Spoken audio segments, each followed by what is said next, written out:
జై తెలంగాణ. ఈరోజు బొగ్గుగని కార్మికులు మరియు సింగరేణి కార్మికులకు 2026 జూలై 1 నుండి రావాల్సినటువంటి వేజ్ బోర్డుకు ఇప్పటి వరకు కూడా జాతీయ సంఘాలు మరి ఉమ్మడి డిమాండ్స్ నోటీస్ ఇవ్వలేదు. వెంటనే ఉమ్మడి కామన్ మినిమం డిమాండ్స్ నోటీస్ ఇచ్చి వేజ్ బోర్డును వెంటనే ఏర్పాటు చేసి మరి బొగ్గుగని కార్మికులకు, ముఖ్యంగా సింగరేణి కార్మికులకు మరి 12వ వేతన ఒప్పందం వెంటనే చేయాలని చెప్పి తెలంగాణ బొగ్గుగని కార్మిక సంఘంగా డిమాండ్ చేస్తున్నాం. మరి అట్లాగే ఈరోజు సింగరేణిలో కేసీఆర్ గారు ప్రవేశపెట్టినటువంటి కారుణ్య ఉద్యోగాలు గత సంవత్సర కాలంగా నిర్వహించడం లేదు. మరి మెడికల్ బోర్డు నిర్వహించాలి.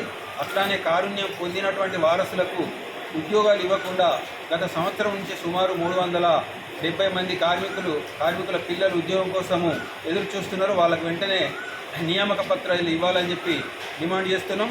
అట్లనే గత ఎన్నికల కన్నా ముందు మరొక పక్క రాష్ట్రంలో ఉన్నటువంటి కాంగ్రెస్ ప్రభుత్వం సింగరేణిలో గుర్తింపు సంఘంగా గెలిచినటువంటి ఏఐటీసీ, ప్రాతినిధ్య సంఘంగా గెలిచినటువంటి ఐఎన్టీసీ మరి సింగరేణి కార్మికులకు అలవిగాని హామీలు, ఎనలేని హామీలు ఇవ్వడం జరిగింది.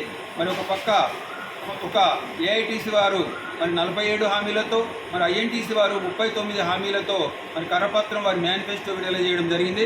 వెంటనే మేనిఫెస్టోలో పేర్కొన్నటువంటి హామీలు అన్నిటినీ అమలు చేయాలని చెప్పి తెలంగాణ బొగ్గుగని కార్మిక సంఘంగా డిమాండ్ చేస్తూ ఉన్నాం.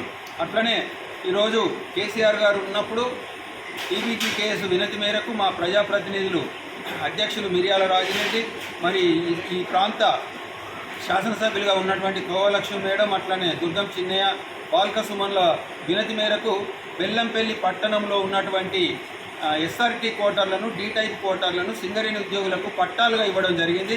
మరి ఆ ఇచ్చినటువంటి పట్టాలకు వారు సొంతంగా నిర్మించుకుందామని చెప్పి కొంతమంది నిర్మించుకుంటున్నారు. మరి దానికి వెకేషన్ సర్టిఫికెట్ సింగరేణి ఉద్యోగం చేస్తున్న కార్మికులు నివసిస్తున్న క్వార్టర్లకు సంబంధించినటువంటి పట్టాలు ఇచ్చిన దానికి ఖాళీ చేసినట్టుగా సర్టిఫికెట్, వెకేషన్ సర్టిఫికెట్ కూడా ఇప్పించాల్సిందిగా ఏఐటీసీని డిమాండ్ చేస్తున్నాం.